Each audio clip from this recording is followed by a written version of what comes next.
नमस्कार किसान भाइयों। किसान भाई, आज हमारे लिए बड़ी खुशी की बात है कि हमारे डीसीएम श्रीराम के बहुत बड़े ब्रीडर डॉक्टर विजय दलवी हमारे साथ हैं। और आज हमारे लिए बड़े सौभाग्य की बात है कि आज हम एक वैरायटी के बारे में चर्चा करना चाहते हैं जो कि इन दिनों काफ़ी तेज़ी से प्रचलित हो रहा है, श्रीराम सुपर 5SR05। डॉक्टर साहब, मुझे आप ये बताइए, इस वैरायटी की खासियत क्या है? किसी भी वैरायटी में जब उसका उत्पादन बहुत अच्छा होता है तो उसके लिए 3 से 4 इम्पोर्टेंट कैरेक्टर है। जैसे उसमें फुटाव की संख्या, अगर आप इसमें देखेंगे किस तरह से, दिन उसकी बाली की लंबाई, दिन बालियों में जो दाने हैं उसके नंबर, एक बाली में कितने दाने हैं, और उसका वज़न। ये 3-4 कैरेक्टर हैं जो किसान को यील्ड देते हैं। अगर आप इसमें देखेंगे कि इतने सारे फुटाव हैं, यूजुअली हम उसको पर स्क्वायर मीटर में गिनते हैं, और पर प्लांट अगर हम देखेंगे तो वो 10 से 12 हो जाएंगे।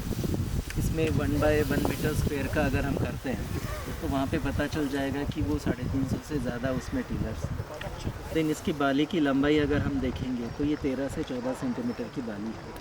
और अन्य किस्मों में कितना होता है डॉक्टर साहब? इसमें जो दानों की संख्या है वो करीब 75 से 80 होती है, क्योंकि इसकी लंबाई भी ज़्यादा है, इसमें फ्लोरेट्स भी बहुत ज़्यादा है, और उसका जो वज़न है दानों का, 1000 दानों का वजन, वो 48 से 50 ग्राम। और अन्य किस्मों में कितना होता है औसतन? अन्न के इसमें अगर वो 40 से 42 तक रहेगा, 1000 दानों का वजन, और जो दानों की संख्या है वो भी उसमें 60 से 65 रहेगा।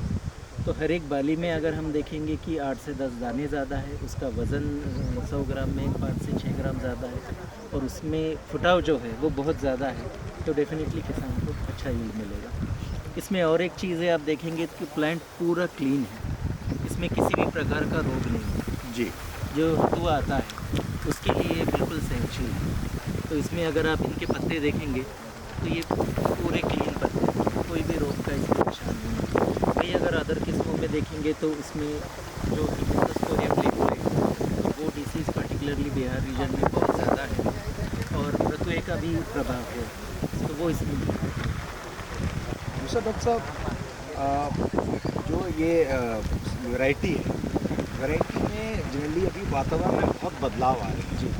तो इसके कारण क्या होता है, कोई वैरायटी जो है वो पूरी तरीके से वातावरण के प्रति सहनशील नहीं होती है, गर्मी हो गया, उसको उपज का प्रभाव पड़ता है। इस वैरायटी की क्या खासियत है? इस वैरायटी को इस तरह से डेवलप किया है कि इसका नॉन सिंक्रोनस टिलरिंग है। Non synchronous tillering. अच्छा। तो जो फुटाव निकलते हैं वो धीरे धीरे निकलते हैं। तो उसमें ये होता है कि अगर फुटाव निकलने के टाइम पे अगर अपना टेम्परेचर हाई हो या उसके बाद देखेंगे कि उस टाइम से मार्च में होने के आसपास ना सडन टेम्परेचर राइज बढ़ता है, उस पर ना ऊपर दाने नहीं बनेंगे, जिसको हम एक्स्ट्रा राइज कहते हैं, वो इसमें नहीं उसके लिए मतलब टर्मिनल हीट के प्रति है सहनशील। तो उसमें जो दाने बनेंगे वो अच्छे क्वालिटी के बनेंगे, और पूरे बाली में दाने बनेंगे। मतलब ये अभी विपरीत वातावरण में भी ये इसमें प्रभाव कम पड़ेगा और उपज इसकी अच्छी है। अच्छा डॉक्टर साहब, इसकी अगर हम खाने की क्वालिटी बोले, रोटी खाने की क्वालिटी बोले, बिकॉज चपाती एक अलग होता है, ब्रेड अलग होता है, तो चपाती की क्वालिटी कैसी होती है आपके हिसाब से?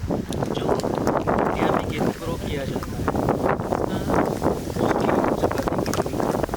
यूजुअली तो हम कहते हैं कि ओनली सेंट्रल का वैरायटी अच्छा है, बट हमने इस किस्म को इस तरह से तैयार किया है कि इसका चपाती नरम रहेगा, ज़्यादा टाइम तक मुलायम रहेगा, और खाने में स्वादिष्ट है।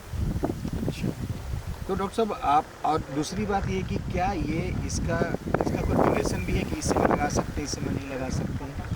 इसमें ऐसा है कि अगर हम प्राइमरी जोन जिसको बोलते हैं नवंबर मंथ, उसमें लगाएंगे तो इसका फुल पोटेंशियल एक्सप्लोइट होगा, बट आप लेट जोन में भी इसको जा सकते हैं, तो लेट जोन की जो अदर किस्में हैं उससे ज़्यादा इसमें इसका मतलब हो गया डॉक्टर साहब कि इसको हम अगेती लगाएं, पछेती लगाएं, सही, उसमें भी उस समय की तुलना में ये उपज इसकी ज़्यादा दोनों के लिए उपयुक्त है। सही। इसका कोई डॉक्टर साहब ऐसा है कि मैं इस ज्योग्राफी में नहीं लगा सकते, उस ज्योग्राफी में लगा नहीं सकते, ऐसा कुछ है? इस एरिया के लिए ज़्यादा सूटेबल है, उसके लिए कम सूटेबल है? पर्टिकुलरली जो वैरायटीज़ अभी मार्केट में है वो पर्टिकुलर सेगमेंट की है, बट ये पहली ऐसी वैरायटी है जिसको हम पैन इंडिया वैरायटी कहते हैं। आप नॉर्थ इंडिया से लेके सेंट्रल इंडिया तक किसी भी रीजन में इसको उस रीजन की जो प्रचलित वैरायटियाँ हैं उससे अच्छा उत्पादन ये देते हैं। इसका मतलब एक ऐसी वैरायटी है जो हर समय लगा सकते हैं, हर परिस्थिति में लगा सकते हैं, हर ज्योग्राफी में लगा सकते हैं।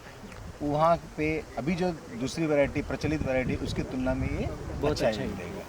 डॉक्टर साहब, और आप किसानों को कोई सलाह देना चाहते हैं इस वैरायटी को लेके या उपज को लेके? मैं किसानों को ये कहना चाहूँगा कि भाई आप जो भी फ़िलहाल वैरायटी लगा रहे हैं, आपके मन में है कि भाई यही मेरी प्रचलित वैरायटी है, आप एक साल थोड़ा सा इस वैरायटी का बीज लगा के देखिए और आप खुद जानिए।